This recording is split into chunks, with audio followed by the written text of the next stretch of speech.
안녕하십니까. 증시학도TV 시청자 여러분, 투자자 여러분, 반갑습니다. 네, 제가 좋아하는 투자자이자 또 우리 인사이트의 근원, 신한 인사이트의 근원 이선혁 이사님과 함께는 투자 인사이트 시간 함께하도록 하겠습니다. 이사님 나오셨습니다. 안녕하세요. 예, 안녕하십니까? 네, 예. 어서 오십시오. 사실은 중국 갔다 오시고 나서 제일 먼저 모시려고 했었는데 2, 3주 있다가 다시 모시게 됐는데 일단 중국 얘기부터 한번 해봐야 될 것 같아요. 사실은 올해 그 시나리오가 가장 그 보편적 시나리오가 뭐였냐면 미국의 긴축의 완화로 인한 랠리, 그 다음에 중국의 아주 완화적 그다음 부양책으로 그 다음이 가고 그 다음이 이제 실적이 회복이 되면서 가는 요 이제 상승을 바라보던 사람들의 시나리오가 대체적으로 이런 시나리오였어요. 근데 뭐 1분기 긴축 완화는 충분히 이루어졌고 그다음 미국은 오히려 AI에 의한 기술적 상승으로 인해서 랠리를 제대로 뽑았는데 그 기업 실적은 아직까지 조금 기다려야 되는 상황이고 중국이 완화되어서 그걸로 갈 것이다라고 했는데가 여기가 삑사리가 났어요.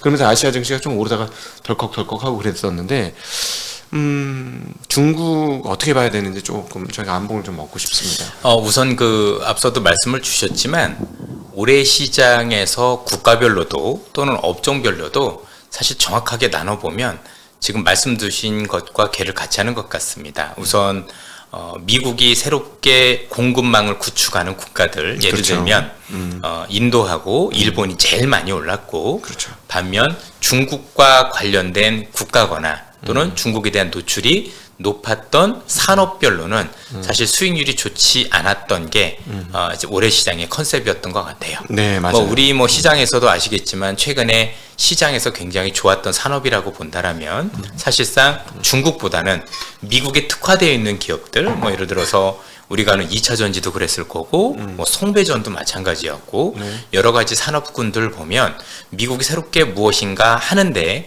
거기에 특혜가 되는 또는 수혜가 되는 기업들 중심이었다라고 본다라면 올해 지금까지의 시장이 가장 큰 건 미국 관련해서는 다 올랐고 중국과 관련되면 다소 조금 부진한 모습을 보였다가 기본적인 컨셉이었던 것 같습니다. 궁극적으로 중국과 관련된 또는 이런 것들이 아무래도 기존에 이제 우리 중국 중심이었다가 사실 중국에 대한 비중이 점차 낮아지고 또 중국이 어려워지면서 그 관련 기업들이 많이 어려움을 겪었다라고 알고 있는데 아시다시피 중국 같은 경우는 우리가 코로나가 끝난 이후에 리오프닝 이후에 뭔가 새롭게 조금 더 기대감이 있었던 건 사실인데 경기 지표도 예상에 미치지 못했고 그리고 전반적으로 지금까지는 우리가 기대했던 경기 부양책의 수위도 기대보다는 낮아지면서 경기도 어려운데 이렇게 부양책이 기대보다 낮으면 올해 정말 중국이 좋아질 수 있는 거냐라는 우려가 시장을 장악했다고 봐야 될 것 같고요. 특히 최근에 저도 많은 그 유튜브나 아니면 중국을 분석하시는 분들의 말씀을 들어보면 앞으로도 중국이 대대적으로 경기 부양을 하기는 대단히 쉽지 않을 거다라는 말씀을 주시는 분들도 계십니다. 대표적으로 많이 얘기하시는 근거들을 보면 중국의 인구가 많이 줄고 있기 때문에 전체적으로 주택과 관련 부양책을 쓰기도 쉽지 않을 거고 여러 가지 면에서 우리가 생각하는 기대치를 많이 낮춰라 하는 말씀들을 많이 하시는 걸 봤고 그리고 그와 관련해서 아직까지는 중국과 관련된 기대가 저도 사실 중국을 그래도 긍정적으로 봤던 사람 중에 하나인데 사실은 기대에 못 미쳤다는 건 분명해 보입니다. 사실은 중국이 이렇게 경기 부양책에 뜨뜻미지근하게 되는 것들은 사실 따지고 보면 2008년도 4조 위안 돈 푼 거에서부터 연원이 된다라고 보는 분들이 꽤 되더라고요. 왜냐하면 그때 돈을 너무 많이 풀었고 그러면서 그것들을 메꾸기 위해서 지방 정부의 토지를 너무 막 팔았고 그러다 보니 부동산이 과하게 달렸고 부동산 과잉과 그다음 부채 과잉이 났기 때문에 이제 어찌할 수 없는 부채를 리스트럭칭 또는 연착륙을 시켜야 되는 상황이라 여기서 또다시 부채의 경제를 일으킨다는 건 말이 안 되는 상황이다. 그래서 부양을 못한다. 이런 톤도 있거든요. 어떻게 보시나요? 저는 물론 이제 그런 얘기하시는 분들의 사실 굉장히 논리도 좋고 굉장히 좀 제가 볼 때도 좋은 분석이라고 생각하는데 약간 저는 좀 생각이 달라요. 좀 두 가지 면에서 생각이 다른데요.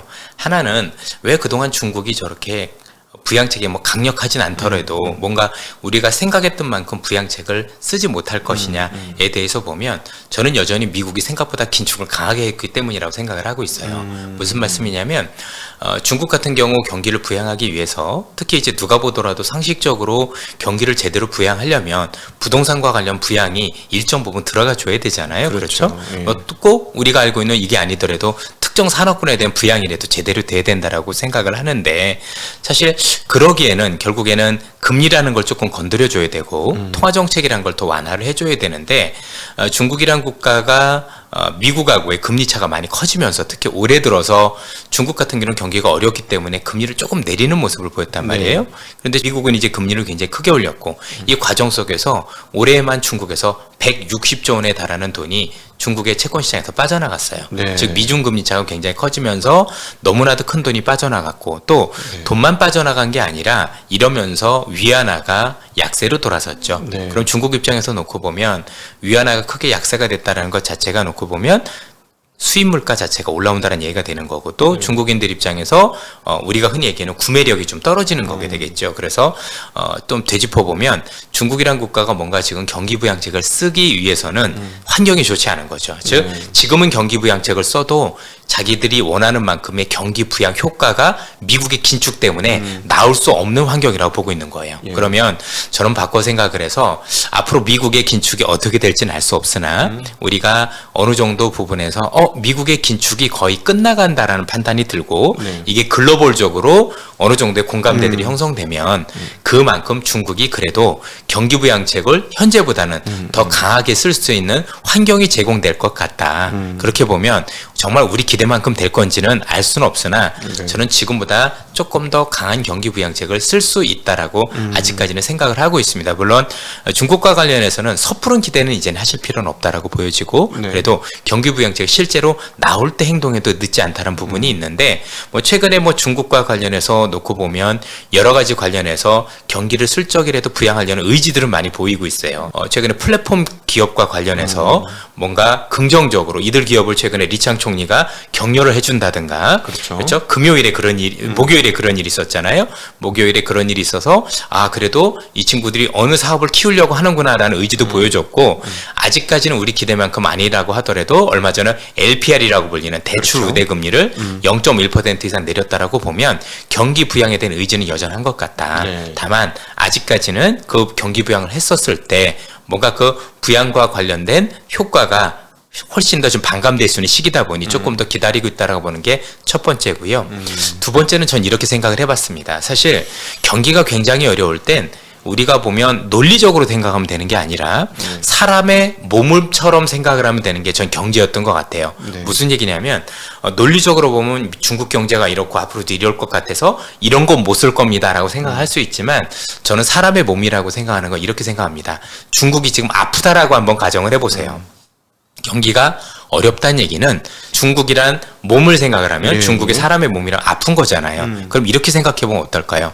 지금 아플 때 약을 쓰지 않으면 제대로 약을 쓰지 않으면 이걸 그대로 놔둘 경우 더 아파지지 않나요? 네, 더 아파지면 향후에 써야 될 약이 더 커지거나 쉽게 얘기하면 우리가 지금 여기서 경기가 하강하는 걸 막지 않으면 나중엔 더 큰 부양책 지금 뭐 우리가 안 한다라고 그거보다 더 강한 그렇죠. 그런 것들을 놔야 될 텐데 과연 현재 수준에서 그럴 거냐? 그러니까 사람도 그렇고 경제라는 것도 똑같은 습성에서 뭔가 우리가 예방할 수 있으면 예방도 하고 또는 더 아프기 전에 사실 선제적으로 차단을 해야 그 부정적 효과가 덜한 건데 전반적으로 놓고 보면 중국 경기가 그 기로에 서 있다라면 과연 중국이 나중에 경기를 더 안 좋게 만들어서 사실 더 큰 부양책을 쓸 만한 여건을 만들 거냐? 저는 아니다라고 봐서 그럼 이 정도 선에서는 일정 부분 경기가 더 나쁘지 않을 수 있도록 그런데 항상 아픈 것보다 약은 조금 더 줘야 나을 수 있는 거지 않습니까? 그렇죠. 그렇게 보면 뭐 섣부른 기대, 뭐 대단히 큰 부양책이 이렇게까지 얘기하기는 어려워도 그래도 하반기 들어서 미국의 긴축이 어느 정도 종료가 된다라고 시장의 공감대가 형성됐었을 때는 이와 관련된 일이 일어날 가능성도 여전히 배제할 필요는 없다라고 생각을 합니다. 네, 그러면 이제 이번 7월 후반에 그 미국이 금리를 한번 올리지 않을지 아직 저는 정확하지 않은 것 같아요. 네. 근데 어쨌든 금리 올릴 가능성은 현재까지는 더 있다고 하는 거니까 만약에 금리를 올리고 나면은 더 이상 못 올린다가 확정되면 분위기가 좀 많이 달라질 수 예, 있겠네요. 많이 달라질 수 있다라고 보여집니다. 어쨌든 중국도 그걸 기다리고 있는 것까지는 분명히 보이고 얼마 전에 그 LPR이라 그래서 앞서 말씀드렸던 대출 우대 금리를 중국이 0.1% 내렸었을 때 국내에 있는 대부분의 언론들 또는 시장에서는 야, 중국이 원래 이걸 더 금리를 내려서 주택을 부양할 줄 알았는데 그러지 않았다. 그래서 기대 못 미친 거 아니냐라고 해서 제가 중국 관련 언론들을 많이 뒤져봤어요. 그랬더니 중국 언론은 반응이 달랐어요. 중국의 대부분의 언론들 또는 중국에 있는 유력한 증권사들의 보고서는 뭐라고 나왔냐면 이번에 정책을 아꼈다는 표현을 공식적으로 썼어요. 대부분의 경우에서 정책을 아꼈다. 쉽게 얘기해서 지금 써봐야 그 효과가 굉장히 미진하니 지금 의지 정도만 보여주고 뭔가 향후에 정책이 효과가 제대로 있을 때 그때를 기다렸다 정책을 좀 아끼는 게 어떻겠느냐라는 게 중국의 입장이었다라고 놓고 본다면 뭐 아직까지 어떻게 될지 모르겠지만 이런 어떤 시각들도 있다는 점도 우리가 참고해 볼 필요가 있겠습니다. 네네. 최근에 이제 중국에 다녀오셨잖아요. 네. 과거하고 느낌이 어떠시던가요? 충격이었고요. 중국이란 국가를 다녀오면서 제가 중국을 자주 갔던 이유는 두 가지가 있었기 때문이다. 하나는 역동성이 있었어요. 네. 정말 역동성이 컸고 두 번째는 변화가 너무 빨랐었어요. 중국에 한번 갔다 올 때마다 와 지난달에 갔다 왔는데도 이런 게 보이네. 그리고 또 다음 달에 갔는데도 또 다른 변화가 보였던 거예요. 그만큼 변화도 너무 빨랐고 그다음에 역동성도 있었고 그러니까 우리가 거기서 수혜라고 불리는 기업들을 많이 찾을 수도 있었고 또 경제 변화가 너무 다이나믹하다 보니까 거기서 느끼는 재미도 있었는데 이번에 가보면서 느꼈던 건 뭐냐면 내가 아는 중국이 아니었었습니다.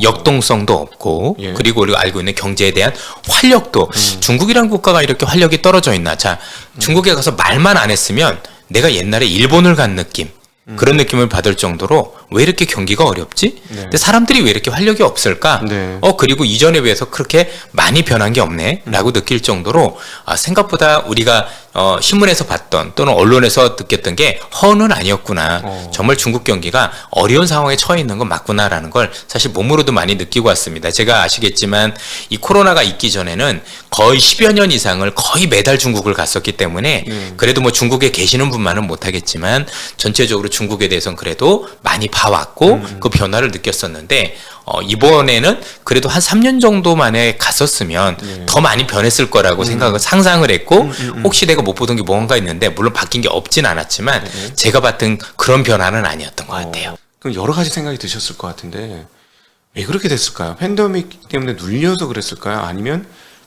우리가 많이 느끼는 공동부유에 의해서 예를 들어 혁신적 기업들이 눌려지고 그다음에 그 공동부유로 인해서 뭐 여러 가지 그 이제 3년임 체제가 되면서 네. 완벽한 시스템이 구축되면서 사람들이 소리를 안 내서 그런 건지 뭐 여러 가지 생각이 들 것 같거든요. 사실 복합적인 원인이 있다라고 생각을 하는데 여러 가지 원인 중에서 몇 가지를 꼽아 본다라면 첫 번째로 미중 간의 갈등도 크다라고 생각을 합니다. 그렇군요. 어쨌든 현재 미국이 제일 불편해하는 게 중국 미중 간의 갈등이 말이 갈등이지 G2 분쟁이었었으니까 결국 중국이 치고 올라오는 걸 미국이 막으려는 의도가 보였고 즉 앞으로 나가야 되는데 거기에 대한 장애물을 미국이 자꾸 주고 그런다라면 거기와 관련해서도 어느 정도 제가 보기에는 거기에 대한 정책적인 영향도 있었다라고 봐야 될 것 같고요. 또 지금 말씀을 주셨지만 중국의 공동부유 이런 어떤 정책적 부분들도 사실 이제 성장보다는 분배에 뭔가 초점을 둔 거지 않습니까? 네. 그러면 당연히 분배 초점을 둘 때 그 타겟이 되는 기업들 자체가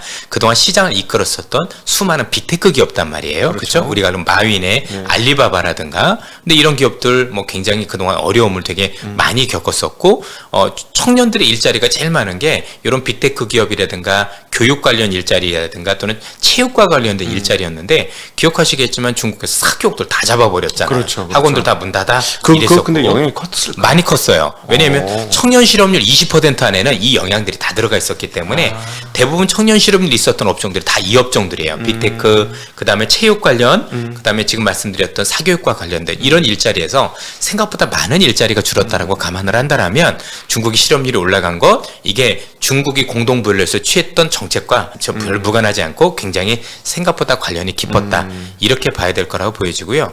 거기에다 부동산과 관련된 부작용도 있었던 거죠. 네, 그렇죠. 헝다 사태를 비롯해서 사실 어떻게 보면 중국인들이 그동안 돈을 쓸 수 있었던 원인 중에 하나가 부동산 가격이 많이 올랐고 그로 인한 부의 효과, 흔히 얘기하는 웰스 이펙트라는 효과를 해서 돈을 많이 썼던 것도 있었는데 최근에 부동산과 관련해서 많은 정책적 규제가 있었고 이러다 보니 부동산 가격이 굉장히 어려웠을 거고 이로 인해서 아마 중국인들의 소비도 굉장히 많이 얼어붙은 거 아닌가라고 볼 수가 있었을 것 같습니다. 네. 여기에 코로나와 관련해서는 거의 역대급 정책을 썼죠. 그렇죠?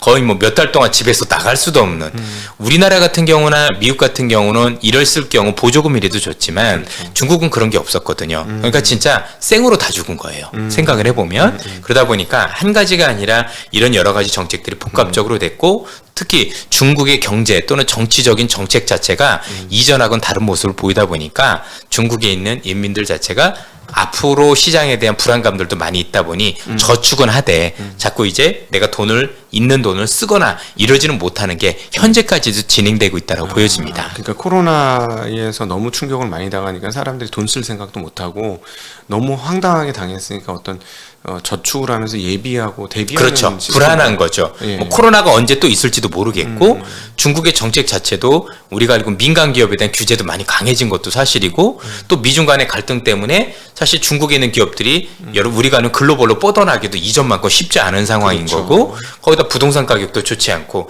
한두 가지가 아니라 여러 가지가 복합적으로 작용을 했으면 중국 인민들 입장에서 놓고 보면 여러 가지가 불안하지 않겠습니까? 네네. 그렇죠. 우리가 봐도 불안한데 당사자들이 느끼는 건 더 강하지 않을까라는 생각이 들고 그러다 보니 혹시 돈이 있다고 하더라도 내가 열심히 쓰겠어라는 생각보다는 조금 더 보수적으로 혹시 돈이 있다라면 조금 일단 쟁여두자라는 생각이 더 강했을 거고 그로 인해서 소비가 옛날만큼 사라지지 않는 모습을 보이고 있는 게 아닌가라고 추정을 할 수가 있을 것 같습니다. 저 제3자 우리나라 사람으로 그냥 좀 편하게 막 얘기를 해보면 실제로 지금 들리는 얘기 중에 하나가 싱가포르의 부동산 가격이 폭등을 했다. 진짜 폭등을 해서 홍콩에서 일하면서 싱가포르에 왔다 갔다 하면서 일하던 애들 완전 망했다. 예. 임대료가 거의 2배씩 올라서 살 수가 없다. 막 이렇게 얘기가 나오는데 사실 그 싱가포르의 부동산 가격 폭등은 중국 사람들이 코로나 끝나고 밖으로 나올 수 있자마자 생긴 현상 중에 하나니 거기에 계신 분들의 얘기를 들어보니 소위 말하는 고급 주택지나 주거지 보면 갑자기 중국 사람들이 많아졌다. 내용을 들어보니 이제 감옥 같은 데서 이제 더 이상 못 살겠으니까 여기다 집을 산다. 뭐 재력이 있었던 사람은 뭐 싱가포르 비싼 가격 개의치 않겠죠. 그러니까 막 사면서 싱가포르 집값을 올렸다 이런 건데 그러니까 그 여러 가지가 이유가 있겠습니다만은 그 일부 소위 말하는 경제적인 유력층이나 이런 사람들이 약간 이반한 게 아닌가 하는 생각도 좀 그냥 우리 제3자니까 편하게 그렇죠. 랩시언을 돌려본다. 그런 분들도 있겠지만 사실 뭐 전체라고 보기는 어려우니까 그래도 아직도 중국에는 돈 있는 사람들이 많이 있을 거고 그 사람들 입장에서는 이제 이렇게 쓰는 게 되게 불안하겠죠. 예를 들어서 어떤 경우도 있었냐면 중국에도 지금 생각보다 골프 열풍이 많이 불고 있어요. 그런데 이게 당에서 골프를 별로 좋아하지 않나 봐요. 그래서 지금 기존에 있던 골프장들이 생각보다 많이 갈아엎어지고 있어요. 우리나라 안 하는 게 아니고 갈아엎어진다고요? 예, 갈아엎어지고 있는 경우도 많아서 그래서 골프 가격이 상당히 많이 올라가고 있다는 얘기들도 많이 들리거든요. 갈아엎어져서? 예. 골프장 없어지는 거죠. 쉽게 얘기하면. 아무래도 그러다 보니까 이런 정책들을 보면 아무래도 돈이 있는 사람들 입장에서 돈 쓰기가 되게 부담스러울 수가 있겠죠. 자, 이런 거를 보면 한번 또 역사를 거슬러 가면 시진핑이 여기까지 온 데는 사실 인민의 지지를 상당히 많이 받았기 때문에 이 자리까지 오지 않았겠습니까? 근데 이분이 이렇게 인민의 지지를 많이 받았던 건 사실 공동부유 정책 같은 걸 할 수 있는 사람이었기 때문에 그렇게 된 게 아닌가 싶어요. 저 생각에는. 그러니까 대중적인 지지를 받았던 것은 이 사람의 어떤 소탈하거나 그 서민지향형의 그런 어떤 공산주의가 가져야 되는 그런 덕목을 많이 가져서 인기가 있어서 여기까지 왔고 그걸 진짜 실행을 했는데 그러다 보니까 이제 사실은 잘하는 데는 내버려 두고 못하는 데를 끌어올려줘야 되는데 잘하는 데를 찍어 눌러가지고 공동부유를 마치 공동빈곤처럼 시츄에이션을 만들어 놔가지고 굉장히 어려운 상황 아닌가 그런 생각도 들거든요. 그러니까 그 정책이 잘못된데 아무도 워낙 권력이 가니까 끽소리 못하고 그냥 가는 거고 또 대중의 지지가 강하니까 그것들이 이렇게 다 먹히고 이런 상황 아닌가 하는 생각도 좀 드는데요. 생각보다 이제 중국의 젊은 층 중심으로는 여전히 당에 대한 지지가 강합니다. 그렇죠. 예. 네. 아무래도 이제 최근에 이제 흔히 해서 거차이라 그래가지고 애국 소비 이런 것들도 많이 일어나는 게 궁극적으로 중국의 체제가 있었기 때문에 중국이 미국하고 대적할 수 있을 정도로 큰 게 아니냐라는 얘기들이 많이 나올 정도고, 중국에서 실제 최근에 인기 있는 영화들이 전부 다 국뽕 영화들이에요. 예. 네. 그런 것들을 봐서도 실제 곳곳 다녀도 그런 것들도 많이 눈에 띄고 뭐 그렇지 않느냐라고 생각이 어쩌진 들긴 하는데, 분명한 건 중국이란 국가도 나중에 어쨌든 미국과 맞서려면 힘이 있어야 될 거고, 그렇죠. 그리고 전체적으로 향후에 어떻게 정책을 써 나가야 어쨌든 경제가 발전하는지 모르지 않을 거니, 이전에도 중국의 정책을 보면 조였다 놔줬다를 반복을 하거든요. 그러면 지금까지 했던 정책으로 아마 우리가 봤었던 그런 빅테크 기업들이 이제는 충분히 당에서 길들였다고 생각을 할 것 같아요. 사실 아시겠지만 그동안 빅테크 기업들이 단순히 공동부유 때문에 이렇게 규제를 받은 것뿐만이 아니라 이 규제는 글로벌적으로 같았거든요. 한국도 그랬었고 미국도 빅테크 기업들 독과점 반독점 규제로 이제 얽어문 매분이 있었잖아요. 최근에 양극화가 됐던 원인 중에 하나가 빅테크 기업이라고 했었던 것도 있었는데, 또 여기에다가 중국에서는 정말 있을 수 없는 일이 일어났던 거죠. 그동안 마윈이라든가 아니면 띠디 추싱이 중국 당국이 하지 말라는데도 불구하고 자꾸, 예를 들어서 마윈은 정부를 좀 비판한다든가 띠디 추싱 같은 경우는 그렇게 미국에 상장하지 말라고 그랬는데 그 당의 얘기를 어기고 가서 하려고 했었던 여러 가지 사태들, 결국 당이 볼 때는 이 친구들 봐라, 내 알고 있는 어떤 그 정책적 안에서 벗어나려고 하네, 이런 것 자체를 굉장히 불편하게 여겼을 거고, 그래서 더 강하게 이런 규제를 강했을 가능성이 높습니다. 그런데 이제 이 정도면 그 친구들이 충분히 알아들었을 거라고 판단을 하고, 앞서 말씀드린 것처럼 리창 총리가 최근에 풀어준 거 아닌가. 그러면 이제 그 기업들은 이제 당이 어떤 얘기를 하는지 알 거니까 거기에 맞춰서 이제 뭐 거부하지 않으면서, 그렇죠? 나름대로 거기에 정책에 따라서 움직이는 모습만 보여준다라고 하면 저는 그래도 지금보다는 중국이 나은 그림을 그리지 않겠느냐라는 생각을 해볼 수 있을 것 같습니다. 예. 여러분 지금 신한투자증권의 이소멸 이사님과 함께하는 투자 인사이트 시간 함께하고 계십니다.